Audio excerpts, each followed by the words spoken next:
Good morning. Clearly, Brexit remains the most divisive issue in British politics. There appears to be a role for the First Minister of Scotland, the First Minister of Wales in the talks, but no role for yourself. I know there's a committee with the Cayman Islands on it, the British Virgin Islands, but no permanent seat for the English regions, for Greater Manchester. And quite frankly, Neil, that's not good enough. I'm worried that we'll get the same old story, a London-centric approach to Brexit, where the government protects the City of London above other industries, and that's our fear. And to guard against that, we need a seat at the table. I mean, you've written in the Sunday Times, and you essentially make the point that the Brexit happened because Westminster took its eye off the ball. Westminster has failed at the north of England. Just explain that in a bit more detail.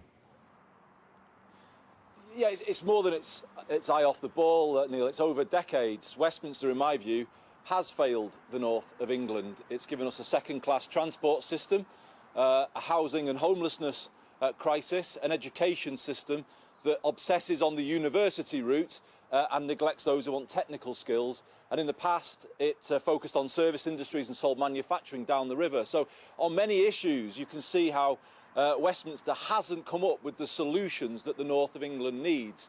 And now, with Brexit looming, finding solutions to those issues has become urgent. And that's why I'm making this a call today on the Chancellor to say now is the time to go further, faster, deeper with devolution. Give people real control, hand back power to the regions, and that's the best way to rise to the challenge of Brexit.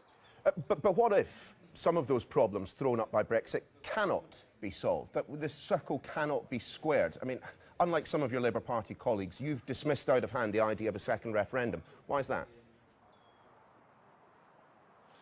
Well, people voted, and you've got to respect the decision. You've got to get on with the job now of making it work, and that's what people elected me to do as Mayor of Greater Manchester. And what we need the ability to do now is write our own future, come up with our own way of doing things. Manchester, Greater Manchester, famously likes to do things differently.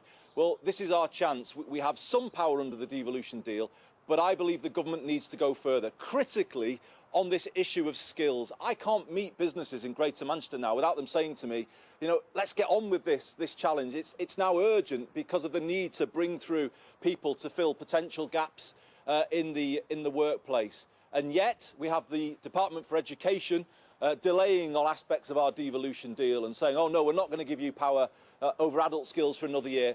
That isn't good enough, really not good enough. And that's not a coherent response to the challenges of Brexit. Westminster, to me, Neil, having left it, looks increasingly dysfunctional. I would say it created the conditions for Brexit by ignoring large parts of the country and not giving them the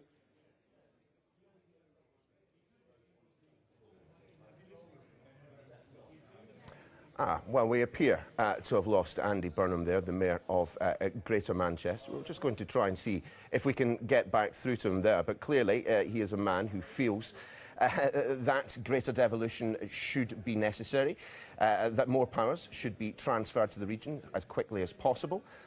He also feels that there are a number of policy areas. I think we can try and re-establish that link that we might want to... You are there. Excellent, Mr. Burnham. Thank you for returning to the show. I just want to speak about a couple of policy areas. I was in my flow there, Neil. I was going for it there, and you know, there we go. Honestly, we didn't hit the off switch deliberately, I promise you. Let's talk about a couple of things that we might want to see action on in terms of the budget, which are pertinent to Greater Manchester. Homelessness is an issue that you've been struggling to get to grips with. I mean, what role would increased funding from central government play? Well, we have had some funding, but the point is this crisis is urgent, Neil. We've got record numbers of people huddled in the doorways of Greater Manchester. And let's focus on a specific issue here, universal credit. I have been very clear over recent weeks that if the government press ahead with their plans for universal credit and make people wait weeks on end to get their money, they are going to make this problem a whole lot worse. It is essential that the budget drastically reduces that time period that people have to wait for money. I just wondered if we can dwell a moment on healthcare. And of course, during your time in Westminster, you were heavily involved in the health service. I mean, it does seem that we are essentially hamstrung by two things, you know, money or a lack thereof, and the political will to actually have an honest adult discussion about where the limits of the health service should be. I mean, do you agree with the letter that was written, including signatories, including a number of your colleagues in the Labour Party, that the NHS needs to be taken out of party politics?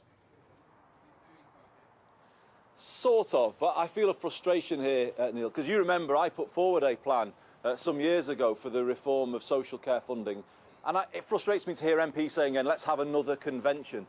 Somebody just needs to grasp the nettle, put a plan forward, have a debate about the plan, and then try and build consensus. And it's as if everyone's always kind of fearful of upsetting people and saying what should be done. I've long believed that we need an NHS for the whole person that covers their physical, mental and social needs. You can't rise to the challenge of an ageing society saying that the NHS will deal with your medical care over here and councils with your social care over there. It doesn't work. It leaves people telling the same story to everyone who comes through the door. I believe we need one system for the whole person. That means funding social care on NHS terms, and that is the solution that needs to be found, and it's urgent because, as we're seeing, our hospitals are full.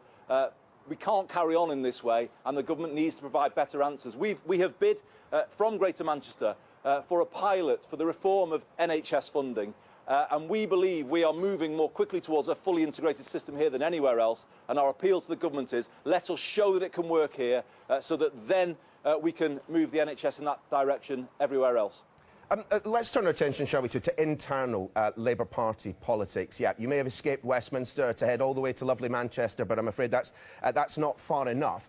You supported Anas Sarwar in his candidacy to be the next leader of the Scottish Labour Party. Richard Leonard instead took the post. I mean, he's got a job in front of him, doesn't he?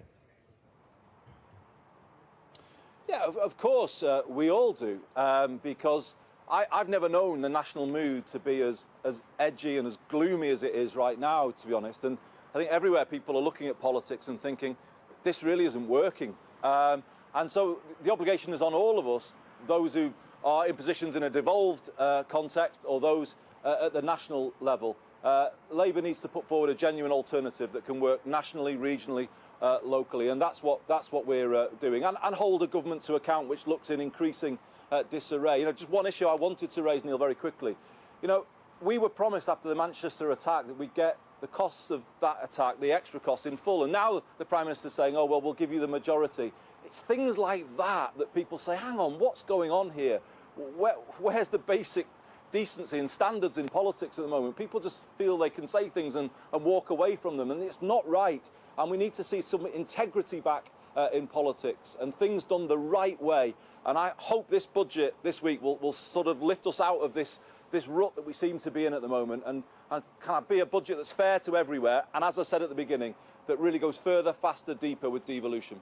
But the changes that you really want to see, let's be honest about it, what you really need is the Labour Party in government. And despite the fact that, you know, pro-Corbyn candidates appear to be cleaning up internally with the Labour Party, you look at the polling, and, you know, Labour's lead still seems to be within the margin of error, despite, you know, an admittedly weak Prime Minister, a cabinet at war with itself. I mean, have we reached peak Corbyn? Oh, I don't think so. I think what you've seen is Labour gaining ground over the last few years. I lost to Jeremy, and I've got to say, look at what he's done in terms of inspiring people, particularly a new generation of voters. And you know, the party nationally is making commitments that are music to my ears. They're saying that they will pay for Crossrail for the North, that rail system that the North of England desperately needs. If an election were to be called tomorrow, is my point.